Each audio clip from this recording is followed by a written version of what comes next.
tous, merci de nous être fidèles. Tout de suite le sommaire de votre journal. Freiner la propagation du coronavirus, un immense enjeu sanitaire, économique et social, et c'est l'affaire de tous. Le discours adressé par le souverain à la nation jeudi dernier à l'occasion du 67e anniversaire de la révolution du roi et du peuple se veut un appel fort aux citoyens à faire preuve de responsabilité pour gagner cette bataille. Dans ce contexte inédit lié au Covid-19, réussir la rentrée prochaine scolaire est aussi un grand enjeu. Les préparatifs du ministère de tutelle battent leur plein à quelques jours de la rentrée. 3 modèles sont à retenir. Nous écouterons les parents d'élèves animés par plusieurs interrogations. Certains ont du mal à se décider. À la une également, la nouvelle réunion de la commission spéciale sur le modèle de développement, la reprise des séances d'écoute et de consultation avec les acteurs du secteur public, une réunion avec les responsables de l'ONCF, de Mazen et de l'Agence marocaine pour l'efficacité énergétique s'est tenue aujourd'hui à Rabat. En cette période de forte chaleur, les plages et les lagunes de Walidia ne désemplissent pas. Les estivants profitent de ce cadre idyllique pour des séances repos et bronzettes. La vigilance est à son plus haut point pour couler des jours paisibles et en toute sécurité sanitaire surtout. Bonsoir à tous. Sa Majesté le roi Mohammed VI a adressé un message de condoléances et de compassion à la famille de feu Ahmed Badouj. Dans ce message, le souverain affirme avoir appris avec une profonde émotion le décès de l'artiste Ahmed Badouj, que Dieu ait son âme. En cette triste circonstance, le souverain exprime aux membres de la famille du défunt et à travers eux à l'ensemble de ses proches et ses amis, ainsi qu'à sa grande famille artistique nationale, ses vives condoléances et sa sincère compassion suite au décès de l'un des pionniers du théâtre et du cinéma amazigh au Maroc et l'une des figures ayant contribué remarquablement en faveur de la promotion du patrimoine artistique amazigh. Sa Majesté le roi Mohammed VI a également adressé un message de condoléances et de compassion à la famille de l'artiste feu Touria Jebran. Dans ce message, le souverain affirme avoir appris avec une profonde émotion et affliction le décès de cet artiste distingué, que Dieu ait son âme. En cette triste circonstance, Sa Majesté le roi Mohammed VI s'exprime aux membres de la famille de la défunte et ses proches, à travers eux, à sa grande famille culturelle et artistique, ses vives condoléances et sa sincère compassion, implorant le Tout-Puissant de leur accorder patience et réconfort. Le décès de la défunte n'est pas seulement une perte pour sa petite famille, mais également pour la famille artistique marocaine en général qui a perdu une artiste et actrice hors pair connue pour sa contribution abondante, active et sérieuse au développement de l'art théâtral et cinématographique au Maroc, affirme Sa Majesté. La scène artistique est donc orpheline d'une grande icône du théâtre. Touria Jebran s'est éteinte hier à Casablanca à l'âge de 68 ans des suites d'une longue maladie. Personnalité incontournable du théâtre marocain, feu Touria Jebran avait forgé une carrière faite de réussite durant les années 70, 80, 90 également. Elle avait participé à la fondation de plusieurs troupes, dont Masrah Shab, Masrah Al-Forja et Masrah Al-Fannanin Al-Muttahidin. Avec feu Taïb Siddiqui, autre monstre sacré du théâtre, elle avait entamé une étape particulière de sa carrière artistique avec des pièces de théâtre comme Sidi Abdelrahman Belmejdoub. Touria Jebran, qui avait occupé entre 2007 et 2009 le portefeuille de ministre de la Culture, était diplômée du Conservatoire national du ministère d'État chargé des affaires culturelles et de l'enseignement originel. Nous sommes à Dieu et à lui nous retournons.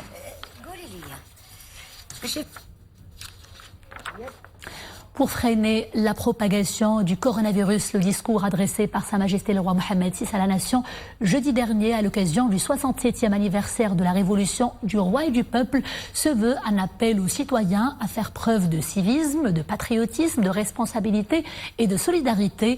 Le ton du discours royal le renseigne également sur la gravité de la situation aujourd'hui et les obligations des citoyens. Nouvel éclairage tout de suite avec Mohamed Elchkar.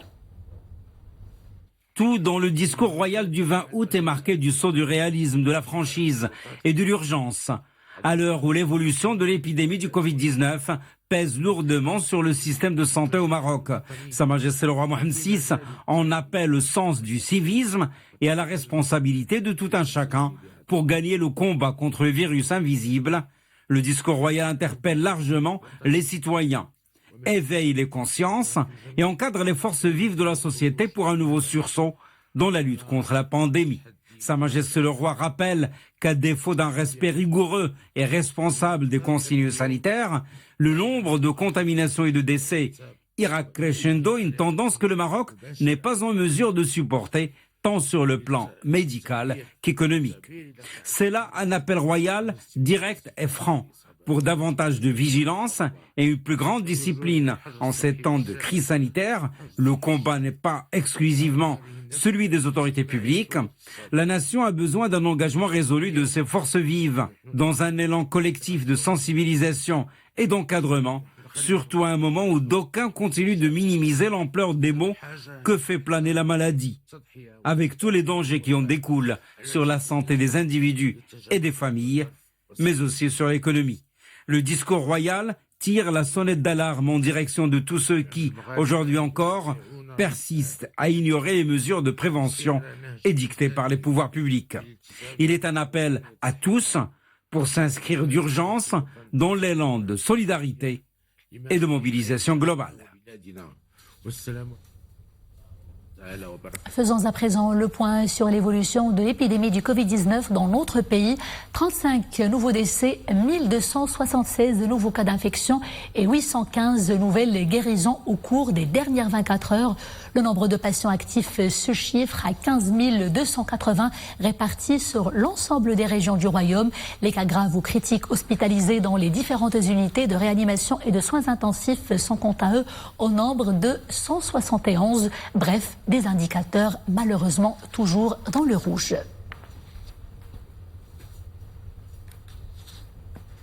Le Covid-19 circule donc malheureusement toujours parmi nous et n'épargne personne, que l'on soit à fleur de l'âge ou encore en bonne condition physique.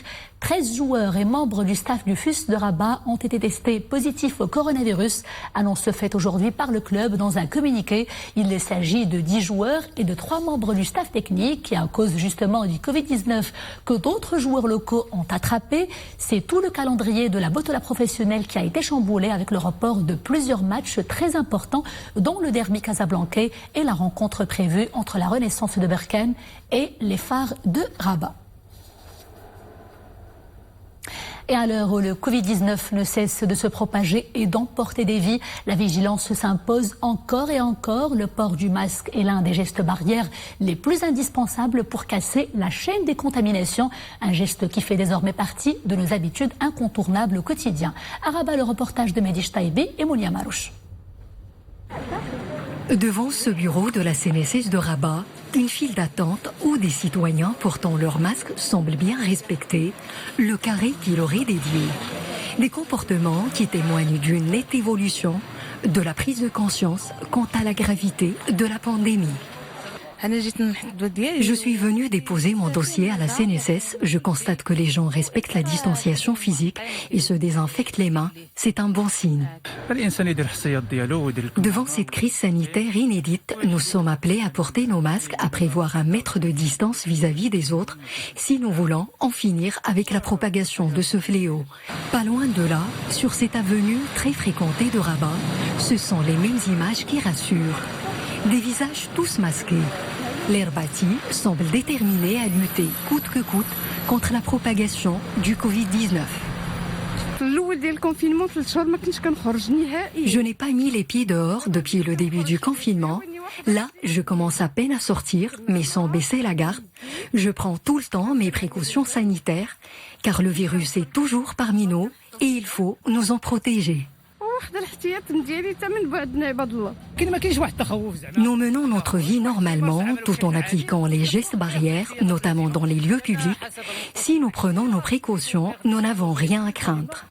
Faute de vaccins, l'hygiène et les comportements responsables demeurent les seuls moyens pour casser les chaînes de contamination et vaincre cet ennemi invisible. La rentrée scolaire 2020-2021 sera assez spéciale, d'ailleurs tout comme la conjoncture liée au Covid-19. 3 modèles ont été préparés par le ministère de tutelle en prévision de cette rentrée imminente. Lequel choisir donc pour les parents d'élèves? Difficile de faire un choix visiblement, car les interrogations sont nombreuses. Zakaria Mokenbillah. Nous sommes à l'Académie régionale de l'éducation-formation de la région Bni Mellal Khnifra. Un cours de biologie de la section sciences expérimentales est enregistré par un enseignant de la discipline. Un exemple des capsules réalisées en prévision de la rentrée scolaire, l'enseignement à distance étant une option très envisagée, en raison des indicateurs épidémiologiques actuels. Les préparatifs ont commencé dès le mois de juillet. Nous avons pris les mesures nécessaires pour préparer les vidéos des cours. Aujourd'hui, nous continuons cette opération. Des réunions de communication sont prévues avec les cadres pédagogiques et les directeurs d'établissement. Cette année, 3 modèles sont prévus en fonction de l'évolution de la situation épidémiologique. Le premier scénario prévoit l'adoption de l'enseignement présentiel à 100% en cas d'amélioration de la situation. Le deuxième concerne l'alternance entre enseignement présentiel et enseignement à distance. Le troisième scénario porte sur le recours uniquement à l'enseignement à distance. Dans ce contexte, les avis sont partagés.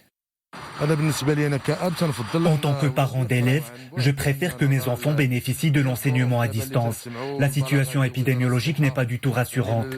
Le Covid-19 se propage de plus en plus et nous n'avons pas de garantie pour la sécurité sanitaire en cas d'enseignement présentiel. Tant que la situation est toujours alarmante, il est préférable que les élèves restent chez eux.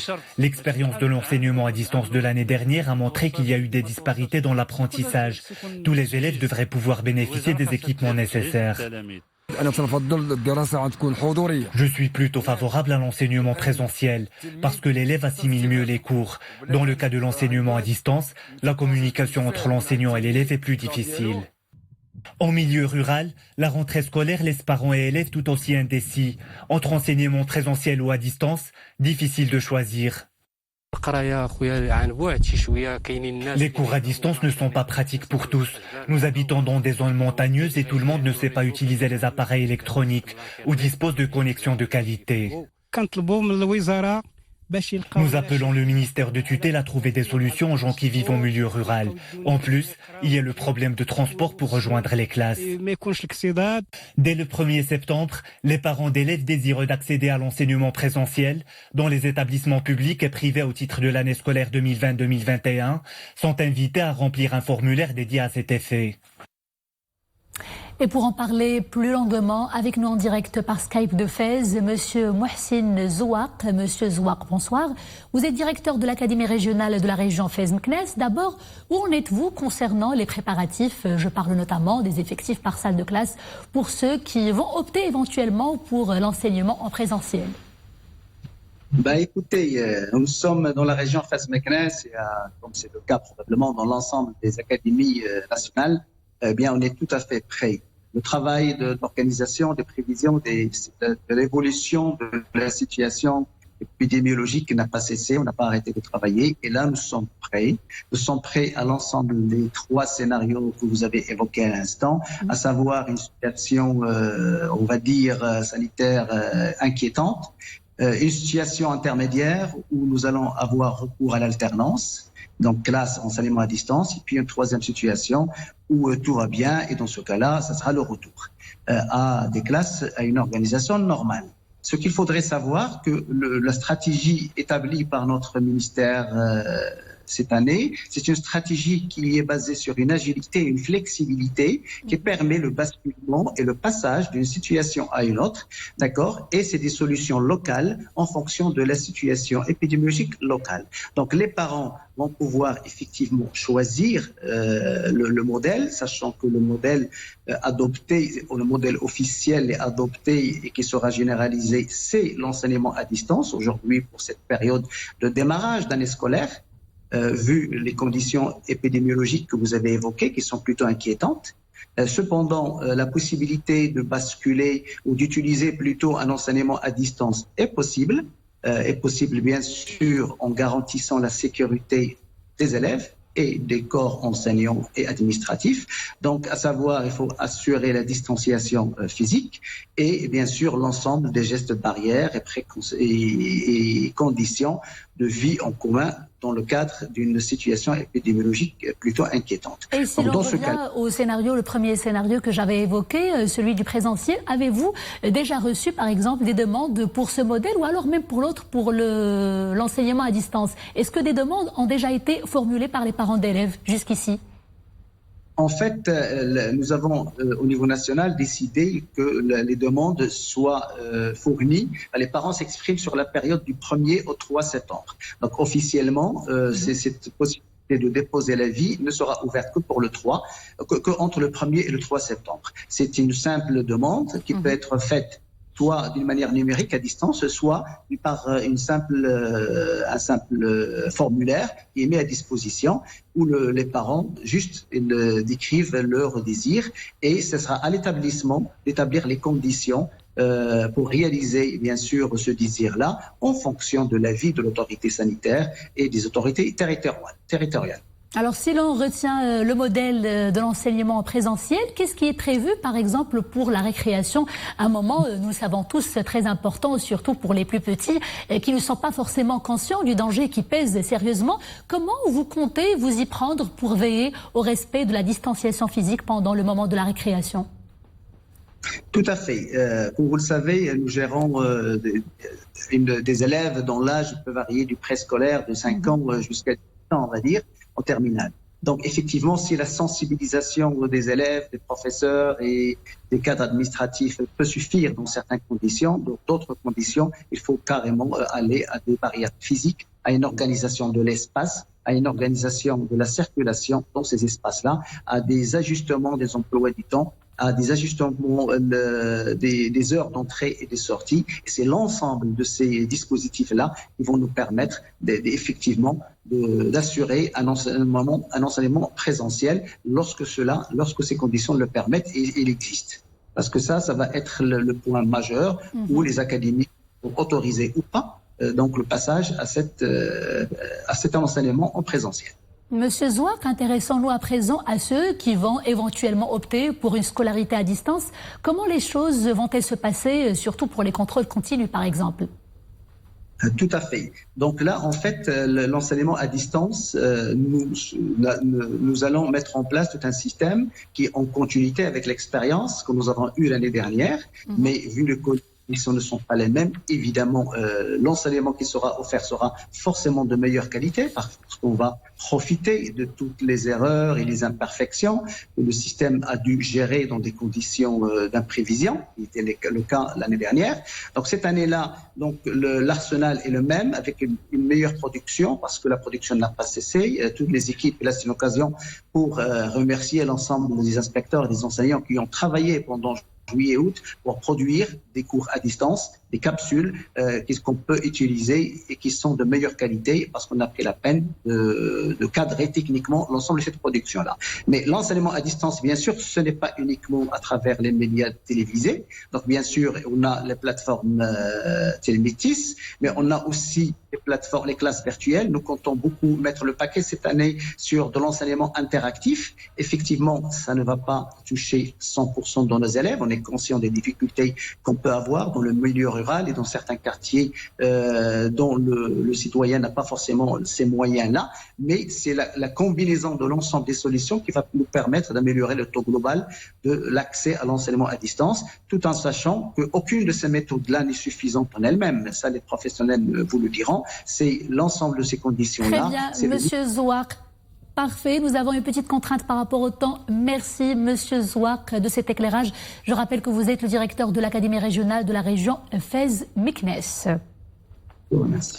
Et justement, concernant la rentrée scolaire, l'OMS, l'Organisation mondiale de la santé, vient d'annoncer ses nouvelles directives sur le port du masque sur la base de plusieurs facteurs tels que les besoins psychosociaux des enfants ainsi que les différentes étapes de leur développement. L'Organisation mondiale de la santé recommande le masque pour toutes les tranches d'âge avec d'autres recommandations supplémentaires et détaillées et précises pour les enfants par tranche d'âge. Last week, I sent a letter to all member states. La commission spéciale sur le modèle de développement a repris ses travaux aujourd'hui. Une nouvelle réunion marquée par des séances d'écoute et de consultation avec les responsables de 3 établissements publics. Il s'agit de l'ONCF, de Mazen et de l'Agence marocaine pour l'efficacité énergétique. Les détails tout de suite avec Amin Ammouri, Houdam Sahel et Mohamed Elshkar. Les consultations menées par la commission reprennent donc et se poursuivent avec des responsables d'établissements publics. Aujourd'hui, 2 sujets qualifiés de stratégiques sont au menu de ces consultations. La logistique et les énergies renouvelables, ONCF, Mazen et Agence marocaine pour l'efficacité énergétique. Pourquoi ces structures ? Parce que nous considérons qu'effectivement, le secteur énergétique est fondamental pour le développement de notre pays. Vous savez que le Maroc a eu très tôt, sous l'impulsion de Sa Majesté, une vision prospective en matière de développement des énergies renouvelables. Tout l'enjeu pour nous, c'est d'aller encore plus loin en matière de développement des énergies renouvelables, à la fois pour pouvoir construire une économie bas carbone, mais aussi pour proposer à nos entreprises une énergie propre, au moindre coût. Bref, une réunion sur l'économie verte dans ses principales composantes. Énergie durable, efficacité énergétique et mobilité durable. La discussion que nous avons aujourd'hui, le rôle de l'économie verte dans le plan de relance, c'est très important. Elle touche tous les secteurs, je l'ai dit, mais important, l'impact social, l'impact économique pour notre pays, c'est baisser notre facture énergétique, baisser l'impact sur la balance des paiements. Nous avons des ressources de plus en plus économiques. Le solaire, l'éolien, la biomasse deviennent très intéressants économiquement. Ils créent des emplois dans notre pays. Et c'est tout cela que nous allons mettre en avant avec la Commission. Certes, le rôle de la Commission commence par l'audition, mais le gros du travail s'opère après ces séances de consultation. La Commission écoute ses responsables, écoute les experts et ensuite intègre, si vous voulez, leur point de vue dans notre réflexion globale. Nous ne synthétisons pas ce qu'ils disent. Ce qui est important pour nous, c'est vraiment d'écouter tout le monde, de nous faire notre propre idée et ensuite de venir et proposer des solutions qui nous semblent être les mieux adaptées pour l'avenir ou pour construire un avenir radieux pour le Maroc. Cette commission spéciale sur le modèle de développement est composée d'un président et de 35 membres qui ont des parcours académiques et professionnels pluriels, tous désignés par Sa Majesté le roi Mohamed VI. Avec le rire et l'humour, les soucis s'envolent et la vie devient plus légère. Mais comme beaucoup de penseurs s'accordent à le dire, le rire peut également parfaitement remplir une fonction sociale, à savoir sensibiliser quant à des sujets assez sérieux. L'inégalable écho y parvient avec brio. Écoutons-le tout de suite.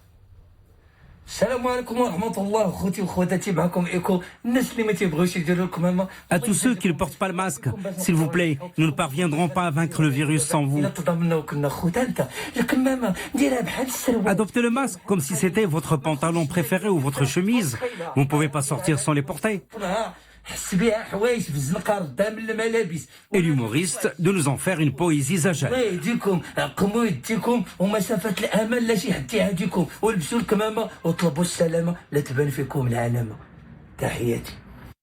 Une intelligente dose de lyrisme. En cette période de forte chaleur, beaucoup de personnes cèdent au plaisir de la baignade pour s'accorder un peu de fraîcheur. Mais cet été, Covid-19 oblige, nos plages ont changé de décor et les plagistes se sont visiblement habitués aux nouvelles règles pour des vacances en toute sécurité sanitaire. L'exemple nous vient tout de suite de Walidia. Regardons ce reportage de Abdelghani Tahraoui sur un récit d'Oumaïma Rabli. Sa lagune est d'un bleu limpide, sans sable fin et doré, des atouts à même de drainer et de fidéliser les touristes nationaux. Ils viennent des 4 coins du royaume y bronzer et profiter des petits plaisirs du farniente dans un climat serein. Car dans cette plage, la vigilance est à son plus haut point. Les entrées sont filtrées et un nouveau règlement est de rigueur. Sur les panneaux habituels, de nouvelles icônes apparaissent.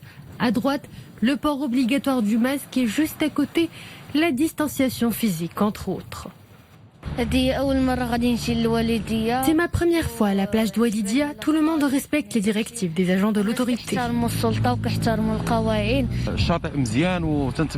Les distanciations entre parasols sont bien respectées et les agents font la ronde pour y veiller. Tout le monde porte le masque et évite de trop se rapprocher des autres. En plus, les agents d'autorité sont aux aguets. Les enfants mettent la bavette. Un conseil que les plagistes prennent à la lettre à l'Oualidia. Et depuis le début de la pandémie, aucun cas local de Covid-19 n'a été enregistré. La commune a mis en place une batterie de mesures pour protéger la santé des vacanciers et des locaux. Que ce soit à la plage ou en centre-ville, les agents d'autorité sont déployés et veillent à l'application des mesures barrières. Un grand nombre de touristes a certes afflué sur notre commune, mais grâce au bon comportement de tous, aucun foyer de contamination n'a été détecté, si ce n'est 2 cas testés positifs au Covid-19. Si les mesures barrières sont scrupuleusement respectées sur les plages, le risque de contagion est faible et c'est justement pour cela que les autorités restent à pied d'œuvre. Ils veillent au grain pour maintenir la stabilité de la situation épidémiologique de cette commune. Et c'était le clap de fin de ce journal. Merci d'avoir été des nôtres. Je vous dis à demain, toujours avec grand plaisir. D'ici là, portez-vous bien.